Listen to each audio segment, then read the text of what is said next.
بسم اللہ الرحمن الرحیم۔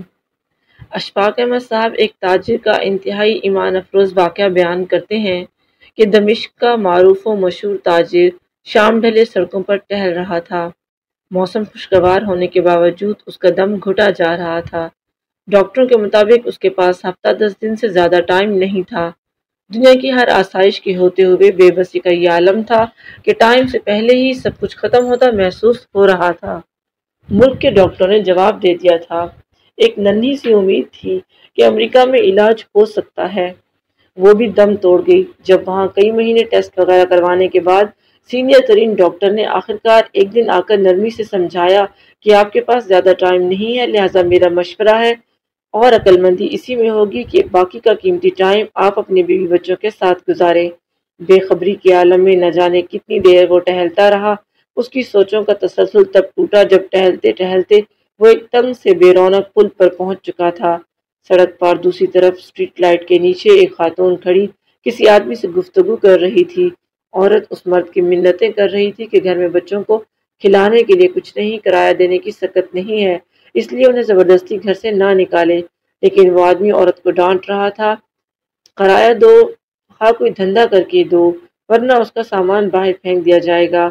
عورت مسلسل رو رہی تھی اور منت سماجت کر رہی تھی، لیکن وہ آدمی اول فول بکتے گالیاں دیتے چلا گیا۔ تو وہ تاجر بے دھیانی سے اس عورت کے پاس چلا گیا اور اس عورت سے مخاطب ہوا، دراصل میں نے ابھی گزرتے ہوئے تمہاری اس آدمی کے ساتھ تھوڑی سی گفتگو سنی ہے، مجھے بتاؤ میری بہن تمہارا کیا مسئلہ ہے؟ دلوں کا حال تو اللہ جانتا ہی ہے بہن، مجھے بتاؤ کیا بات ہے؟ بولی، میں ایک بیوہ عورت ہوں، میرے چھوٹے چھوٹے بچے ہیں، شوہر کو فوت ہوئے سال ہونے کو ہے۔ شروع میں تو پڑوسی رشتہ دار کچھ مدد وغیرہ کر دیتے تھے، پھر آہستہ آہستہ سب نے ہاتھ کھینچ لیا۔ گھر میں راشن نام کی کوئی چیز نہیں ہے، مالک مکان کا صبر بھی ختم ہو چکا ہے۔ اس نے کل شام تک آخری مہلت دی ہے، اگر کرایہ نہ دیا تو سامان سمیت گھر سے نکال دے گا۔ میرے پاس اب اور کوئی چارہ نہیں رہا۔ یہ کہتے ہوئے اس کی آواز بیٹھ گئی۔ اس نے بھی جلدی سے دوسری طرف مڑ کر کے بہانے سے اپنے آنسو صاف کیے، پھر مڑ کر جلدی سے بولا، بس بس ٹھیک ہے بہن، کوئی بات نہیں، اور اپنی جیبوں میں ہاتھ ڈالے تو پتہ چلا کہ جیبوں میں جو رقم ہے وہ نہ ہونے کے برابر ہے، کیونکہ جس عالم میں وہ نکلا تھا اسے تو ہوش ہی نہیں تھا۔ اس نے خاتون سے کہا، فی الحال یہ رکھو اور مجھے اپنا ایڈریس بتاؤ، فکر کرنے کی کوئی ضرورت نہیں ہے، اپنے گھر جاؤ، انشاءاللہ سب ٹھیک ہو جائے گا۔ خاتون بے یقینی کے انداز میں اس کی طرف دیکھ رہی تھی، جیسے سوچ رہی ہو کہ اس پہ بھروسہ کرے یا نہ کرے۔ اس نے پھر سے یقین دہانی کرائی کہ تم گھر جاؤ اور ایڈریس بتاؤ۔ اس نے آخرکار ایڈریس بتا دیا اور پھر ایک طرف کو چل پڑی۔ تھوڑی دیر تک خاتون کو جاتا دیکھنے کے بعد وہ مڑا اور واپسی کی طرف تیزی سے قدم اٹھانے لگا۔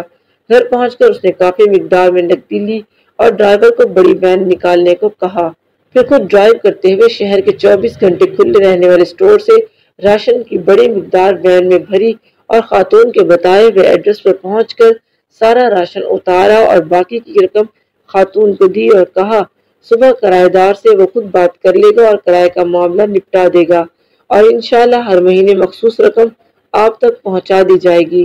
یہ کہہ کر جلدی سے بنا کچھ کہے بنا کچھ سنے واپس مڑ گیا۔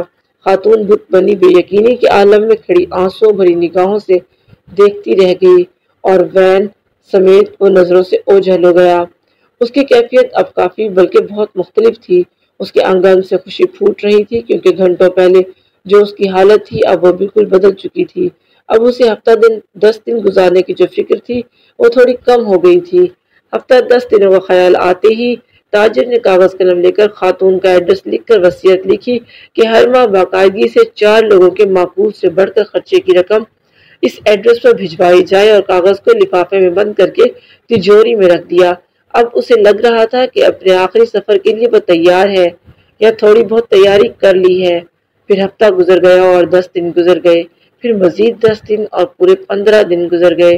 گھر والوں کے کہنے کے باوجود وہ ہسپتال نہیں گیا، اور پھر پورا 1 مہینہ گزر گیا اور اگلے مہینے کی رقم بھی اس نے فوراً بھجوا دی۔ پھر ایسے ایک مہینہ کرتے پورا سال گزر گیا اور وہ معمول کے مطابق رقم بھجواتا رہا۔ پھر 5 سال، پھر 10 سال گزر گئے اور پھر پورے 20 سال گزر جانے کے بعد ایک رات معمول کے مطابق تہجد کے لیے اٹھا، وضو کر کے تہجد شروع کی اور سجدے میں دعا کرتے کرتے اس کی سانسیں ختم ہو گئیں۔ اس جہاں فانی سے سجدے کی حالت میں رخصت ہو گیا۔ یہ سچا واقعہ یہاں ختم نہیں ہوتا، اصل خلاصہ تو اب آنا ہے۔ گھر والے جب صبح اٹھے تو اس کو سجدے کی حالت میں مردہ پایا۔ افسوس کے ساتھ گھر والوں کو اس بات کی خوشی بھی تھی کہ اچھی اور مبارک موت ہوئی ہے۔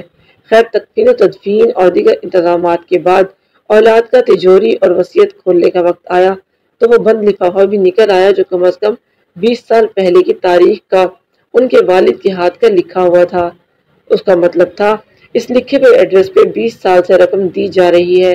لفافہ پڑھنے کے بعد ان کو پتہ چلا کہ والد صاحب کو فوت ہوئے 7 دن ہو چکے ہیں، جو کہ تکفین و تدفین اور رشتہ دار لوگوں کے ملنے کی وجہ سے نکل گئے ہیں، اور وصیت کے مطابق رقم کی ادائیگی 7 دن لیٹ ہو گئی ہے۔ رقم لے کر وہ لوگ اس ایڈریس پر پہنچے تو دروازہ کھٹکھٹانے پر خاتون باہر آئی جو کہ 50 سے اوپر کی ہو چکی تھی۔ سلام دعا کے بعد تاجر کے بڑے لڑکے نے خاتون سے مؤدب انداز میں کہا کہ ہم آپ کو والد صاحب کی طرف سے ماہانہ مخصوص رقم ہے وہ دینے آئے ہیں اور معذرت چاہتے ہیں ادائیگی 7 دن لیٹ ہو گئی۔ خاتون جلدی سے بولی، ارے نہیں کوئی بات نہیں، آپ کے والد صاحب کے ہم پر بہت احسانات ہیں، آپ لوگ میری طرف سے والد صاحب کو بہت بہت شکریہ بولیے گا اور انہیں بتائیے گا کہ ہم ہمیشہ انہیں دعاؤں میں یاد رکھتے ہیں اور رکھیں گے، اور میری طرف سے آداب کے ساتھ انہیں بتائیے گا کہ اب انہیں رقم بھیجنے کی ضرورت نہیں ہے۔ بیٹا حیرانگی سے بولا، کیوں نہیں ہے رقم بھیجنے کی ضرورت؟ خاتون نے جواب دیا،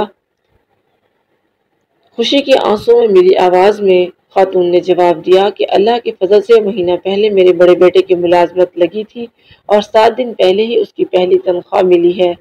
خاتون روانی میں پتہ نہیں کیا بولے جا رہی تھی جبکہ لڑکوں کے کانوں میں خاتون کا یہی جملہ اٹک کر رہ گیا، 7 دن پہلے ہی میرے بیٹے کو اس کی پہلی تنخواہ ملی ہے۔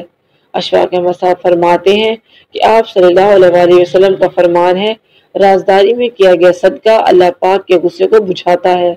یہ واقعہ کسی بھی مرد و زن کے لیے سبق حاصل کرنے کے لیے کافی ہے۔ یہ دنیا فانی ہے، ہم سب نے ایک نہ ایک دن یہاں سے کوچ کرنا ہے۔ آج اپنے ہاتھ سے کی گئی نیکی، کیا گیا صدقہ ہماری قبر کو ٹھنڈک سے بھر دے گا اور روشنیوں کے مینار ہوں گے انشاءاللہ۔